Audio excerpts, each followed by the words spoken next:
कहते हैं मुख्यमंत्री नीतीश कुमार के लिए 7 नंबर काफी लकी नंबर रहा है। पहली बार जो उनकी सरकार बनी थी तो 7 दिनों की सरकार थी। और पहली बार जब उन्होंने बीच कार्यकाल में इस्तीफा दिया तो उसके बाद वो 7 सर्कुलर रोड अपने नए आवास पे रहने गए थे।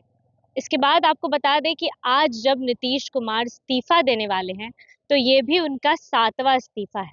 इस 7 नंबर को लेकर बड़ी लंबी कहानी है, आपको विस्तार से बताते हैं। पहली बार जब उनकी सरकार बनी थी, पहली बार जब नीतीश कुमार मुख्यमंत्री बने थे, तब भी उनकी जो सरकार थी वो 7 दिनों की सरकार थी, जिसके बाद उन्होंने जीतन राम मांझी को सत्ता सौंप दी थी।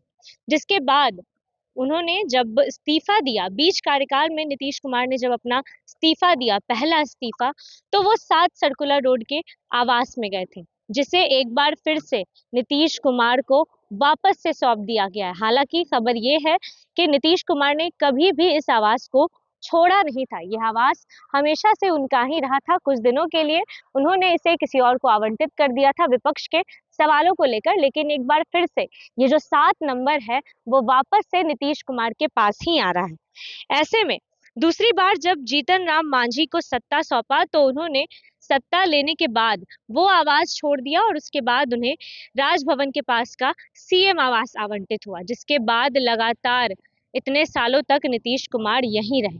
लेकिन तब भी उन्होंने अपना ये 7 नंबर का लकी आवास, जिसे उन्होंने अपनी निगरानी में बनाया था, इसे कभी नहीं छोड़ा। ऐसे में आज जो इस्तीफा देने वाले हैं नीतीश कुमार, ये भी उनके पूरे कार्यकाल का 7वां इस्तीफा है। इससे पहले उन्होंने 6 बार इस्तीफा दे दिया है और उसके बाद आज एक बार फिर से वो अपना 7वां इस्तीफा लोक भवन में राज्यपाल को सौंपने वाले हैं।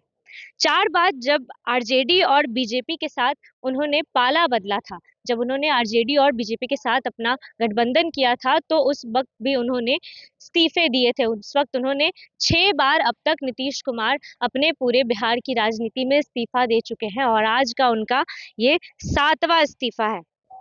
जिन इस्तीफों की अभी हमने चर्चा की, जिन 7 इस्तीफों की हम बात कर रहे हैं, ये वो इस्तीफे नहीं हैं जो उन्होंने अपना कार्यकाल समाप्त होने के बाद दिया, क्योंकि कार्यकाल समाप्त होने के बाद इस्तीफा देना एक जरूरी विषय है, इस्तीफा देना होता है। लेकिन ये वो इस्तीफे हैं जो नीतीश कुमार ने अपने बीच कार्यकाल में दिया। बार जब मुख्यमंत्री बने थे तब भी 7 दिनों का उनका कार्यकाल था और ऐसे में उन्होंने अपना पहला इस्तीफा दिया था, वो भी बीच कार्यकाल में।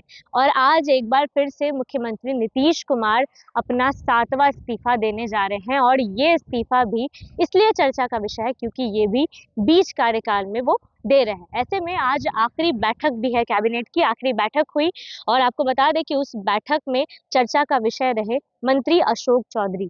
काफी भावुक नजर आए। आपको बता दें कि आखिरी बैठक आज कैबिनेट की हुई, आज नीतीश कुमार के कैबिनेट की आखिरी बैठक थी और ऐसे में आज शाम को नीतीश कुमार इस्तीफा सौंपने वाले हैं। ऐसे में एक बड़ी खबर भी सामने आ रही है कि बीजेपी के तमाम विधायक दलों की आज मीटिंग भी है, विधायक दलों की आज बैठक बुलाई गई है। हालांकि खबर ये थी कि नीतीश कुमार पहले इस्तीफा देने वाले थे, उसके बाद ये बैठक होने वाली थी, लेकिन अब जो खबर निकल के सामने आ रही है वो ये बयां कर रही है कि पहले बीजेपी के तमाम विधायक दलों की बैठक होगी और उसके बाद मुख्यमंत्री नीतीश कुमार राज्यपाल को अपना इस्तीफा सौंपेंगे। कैबिनेट मीटिंग की बात करें तो तमाम बड़े नेता मंत्री शामिल नजर आए। तमाम तस्वीरें आप देख रहे होंगे कि बिहार के उप मुख्यमंत्री भी नजर आए और साथ साथ सबसे ज्यादा भावुक अगर कोई नजर आया तो वो अशोक चौधरी नजर आए। पिछले दिनों भी कई तस्वीरें सामने आ रही थी जिसमें अशोक चौधरी रोते हुए नजर आ रहे थे जब नीतीश कुमार ने जब राज्यसभा सांसद के रूप में जाने का निर्णय लिया, तब बिहार की जनता तो परेशान थी, लेकिन उसके बाद अशोक चौधरी भी भावुक नजर आ रहे थे, रोते नजर आ रहे थे। लेकिन उसके बाद आज भी की ये तस्वीर है कि आज जब नीतीश कुमार अपने मुख्यमंत्री के पद से इस्तीफा देने वाले हैं और ऐसे में आज एक बार फिर से अशोक चौधरी भावुक नजर आ रहे हैं। एक बार आपको सीएम हाउस की भी तस्वीरें दिखा देते हैं। हलचल यहाँ की पूरी तरीके से तेज हो चुकी है। नीतीश कुमार कैबिनेट बैठक के बाद अपने अपने आवास आ चुके हैं और लोक भवन में भी राज्यपाल इस वक्त मौजूद है। ये कयास लगाया जा रहा है कि आज नीतीश कुमार राज्यपाल को अपना इस्तीफा सौंपने वाले हैं। कुछ ही क्षणों में, कुछ ही देर में नीतीश कुमार अपने आवास से निकलकर लोक भवन जाएंगे और राज्यपाल को अपना इस्तीफा सौंपेंगे। लेकिन उससे पहले बीजेपी के तमाम विधायक दलों की बैठक होगी और साथ साथ जो कयास लगाया जा रहा था, जो सवाल खड़े हो रहे थे मुख्यमंत्री के नए चेहरे को लेकर, उस पे भी कहीं ना कहीं विराम लगता नजर आ रहा है। और एक नाम जो लगातार चर्चा का विषय था, सम्राट चौधरी, उस पे भी कहीं ना कहीं मुहर लगती नजर आ रही है। ऐसे में आज आखिरी दिन है नीतीश कुमार के बिहार की राजनीति के कार्यकाल का। नीतीश कुमार के 7वें इस्तीफे का आज समय है और आज नीतीश कुमार अपना 7वां इस्तीफा देंगे और बिहार के मुख्यमंत्री के पद को त्यागेंगे और उसके बाद कोई नया मुख्यमंत्री बिहार को मिल जाएगा। अपनी राय खबर को लेकर कमेंट बॉक्स में जरूर दे। फिलहाल इस खबर में इतना ही। तमाम अपडेट्स के लिए बने रहिए मनी न्यूज के साथ।